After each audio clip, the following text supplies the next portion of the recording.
Okay.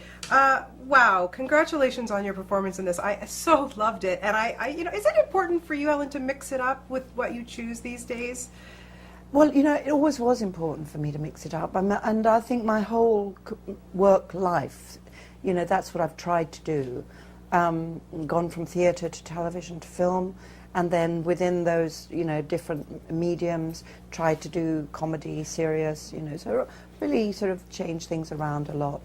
The one thing I'd never done was a big studio comedy, and that was a kind of major gap in my education as an actress. So this was a perfect opportunity to fill that gap in. So let's talk about how hard is comedy. Comedy's hard, especially when you're basically a cart horse, a sort of old nag put out, and you're working with a couple of racehorse stallions, Jason Weiner, our director, who's a brilliant comedy director, and Russell Brand, obviously. Let alone Greta and Jennifer, who are also, a couple of brilliant performers. So that was all, somewhat intimidating. But luckily, my role, and that's why I felt I could handle it, because I didn't have to be out there with them. I could be the one, I could play it straight. I'm the straight man, if you like. And you had that relationship with Russell from The Tempest, of course, and so I just loved I always did from the original anyway, but the relationship that you're his nanny, yes. Not his butler, so that's already a bigger responsibility. But the two of you just played off each other so well. Was it hard to kind of reestablish that bond and also try to just keep a straight face opposite somebody like him?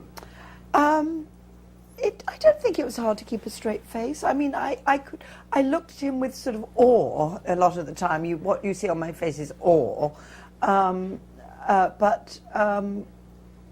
but we, I grew. Sorry, the ice made it hurt.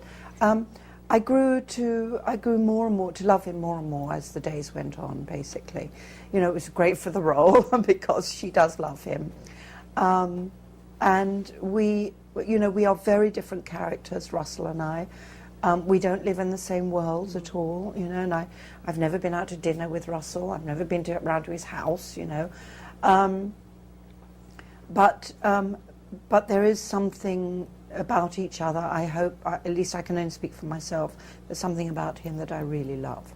And I only grew to love and respect him more as I did the movie. Yeah, he's so charming in it. Do you think that you would want to take the role of his nanny? In real life? In real life, no. In nobody's nanny. I'm not nanny material, quite honestly. I'm really well, he's not. got a wife for that now too. Yeah, I don't think she is either. Happily, which is good. Yeah. I think that's a good thing. I was quite shocked at some of the stuff that you did, especially putting on the Darth Vader helmet. Good for you, Helen. I was very impressed with that. Yeah, well, How much fun is it to do stuff like that and just be silly sometimes? It's great. It was fantastic. But as I say, comedy is hard work. It is hard. It's technical. And as much as you just want to have fun and improvise and be goofy, and the reality is you have to hit your marks, and the sound has got to be there, and film is a very technical medium, so you've got to keep that light, fresh energy thing going, even though you're exhausted at the end of a 16-hour day, and that was where I really grew to respect Russell. Yeah. Did you have any good memories or fond memories of the original? And I just think it's kind of funny that it was Sir John Gielgud and Dame Helen Mirren. So you have to be knighted. Yeah, I know, you have to be role. knighted to have this role, yeah. Yeah, I know. It's funny, isn't it? You're absolutely right. I did, the thing I loved in the original film most was that relationship. And that was, it worked so well. And we, obviously, because it worked so well, that is what we tried to recreate, but in our own way, with our movie. I was wondering, you've been entertaining us for so many years, beautiful performances and everything that you do. Was there an actor or a movie or something that sparked you when you became an actor? What made you want to become an actor? Or who? Well, originally I was brought into the idea of wanting to become an actor by watching Shakespeare, actually. Not for an intellectual reason at all, but I just love the story, and the story of Hamlet was just so exciting and romantic and amazing, and I wanted to live in that romantic, incredible world. So that was what first made me want to become an actor, was wanting imaginatively to live in another world. And then, really, I think, as far as film is concerned, the thing that made me suddenly wake up to film was watching L'Avventura by Antonioni and seeing the unbelievably beautiful Monica Vitti, and just talking Italian and looking gorgeous, and I thought, oh, I want to be Monica Vitti in L'Avventura, you know, I wanted to be that. And instead I'm in Arthur. Hello. You've had a long career. You've done a lot of things before, but this, I'm telling you, you were Finished fantastic up in in this Arthur. film. It's wonderful to watch you in this movie. Good. It really is. Wow. You are going to be hosting Saturday Night Live in a couple of weekends. God, I know. God bless you. I know. That's okay. I'm sorry, but you know, It's good like on a- you. Good it's on like you. the height of the creme de la. I finally arrived. I'm on Saturday Night Live. How exciting is that for you to do? You know, live comedy. I know. No pressure. Bring back all my theatre experience. Yeah. Yeah.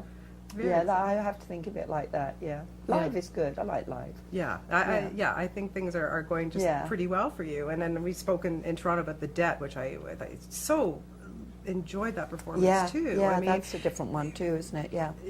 what's coming up next from you? What are we going to see next? Well, after The Debt, I've just finished a film in Hungary called The Door, and also I have a film called Brighton Rock coming out. Also quite at the soon. Toronto Film Festival, Yes, we spoke yes, about that as yeah, well. yeah. In this film, there's this one-off beautiful scene where Arthur takes Naomi to the Grand Central Station, and it's just, you know, it's just so romantic. What is the most romantic thing that's ever been done for you?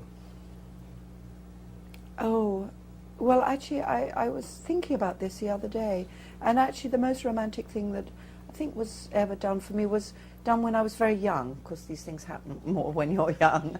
And I was going out, I had a boyfriend who had no money, you know, both of us, you know, no money at all. And anyway, we were 16 or 17, and he made me this necklace out of melon pips. He had pierced every single melon pip and made me this melon pip necklace, and he was a, you know, macho blokey kind of guy. He wasn't like a jewelry making guy, you know, and he'd made this thing for me, and it was just such a beautiful thing, I thought, and I've never forgotten that. And every time I eat a melon, I look at those pips, I think, I could make a necklace out of those. Very lovely. That's great. Well, congratulations on this. It's always a pleasure to talk to you, and best of luck with everything. And good luck on Saturday Night Live. I'll be watching.